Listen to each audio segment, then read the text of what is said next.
প্রিয় দর্শক শ্রোতা, আপনারা দেখতে পাচ্ছেন যে প্রেস ক্লাবের সামনে থেকে অটো রিক্সা ও ভ্যান চালিত যারা সহকর্মীরা রয়েছেন তারা সকাল থেকে এখানে তাদের একটা প্রোগ্রাম করেছিল, তাদের কিছু সত্য তারা নিয়ে আসছিল।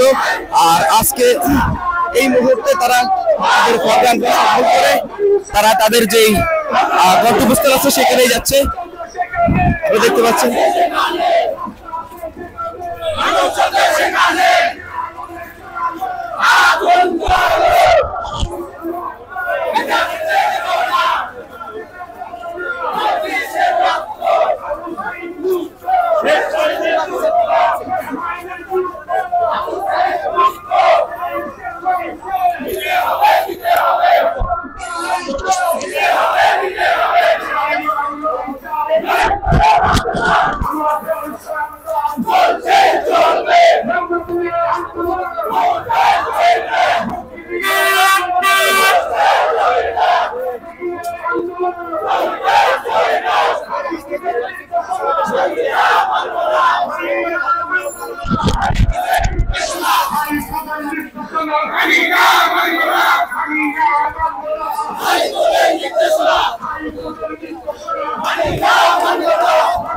প্রিয় দর্শক শ্রোতা, আপনারা দেখতে পাচ্ছেন যারা অটো চালিত এবং ভ্যান চালিত সহকর্মীরা রয়েছেন তারা সকাল থেকে প্রেস ক্লাবের সামনে তাদের কিছু দাবি নিয়ে তারা আন্দোলন সংগ্রাম করেছিল। এখন তাদের আন্দোলন সংগ্রাম শেষ করে তাদের গন্তব্যস্থল দিকে সবাই চলে যাচ্ছে।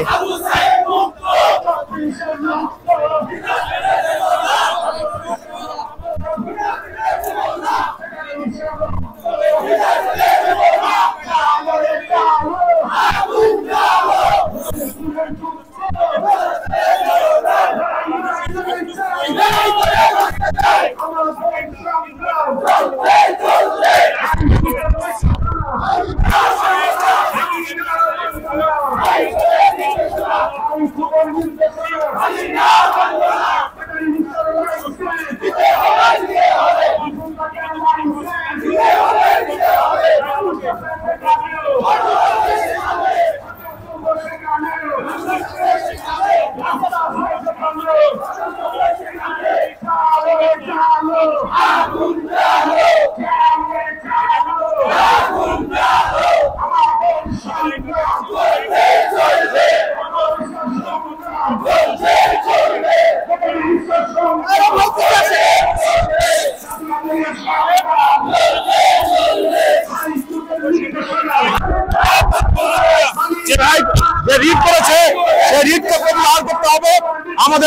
সুপ্রিম কোর্টের আলোকে সেটাকে প্রত্যাহার করতে হবে। আর আমাদের নীতিমালা আছে, সেই নীতিমালা অনুযায়ী লাইসেন্সের ব্যবস্থা করতে হবে, নিবন্ধন দিতে হবে।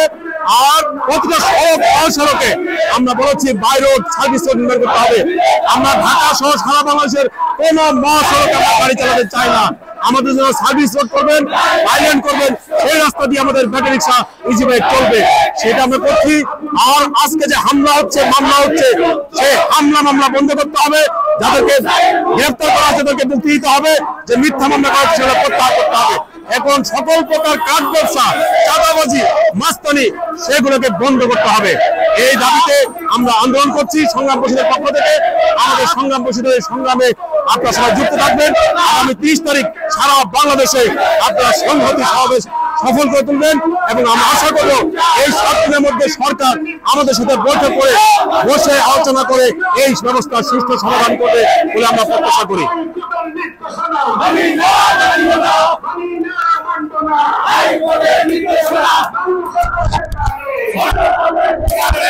প্রিয় দর্শক, আপনারা শুনতে পেলেন যে তাদের যে দাবি দেওয়া ছিল, তারা সেই দাবি দেওয়া নিয়ে আজকে সকাল থেকে প্রেস ক্লাবের সামনে ছিল।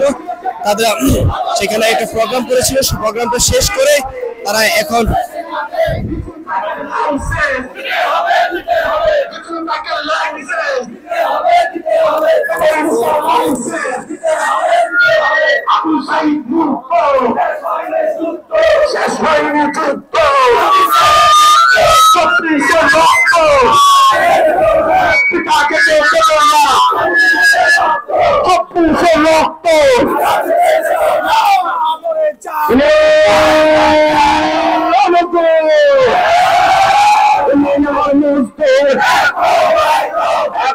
লড়াই করো।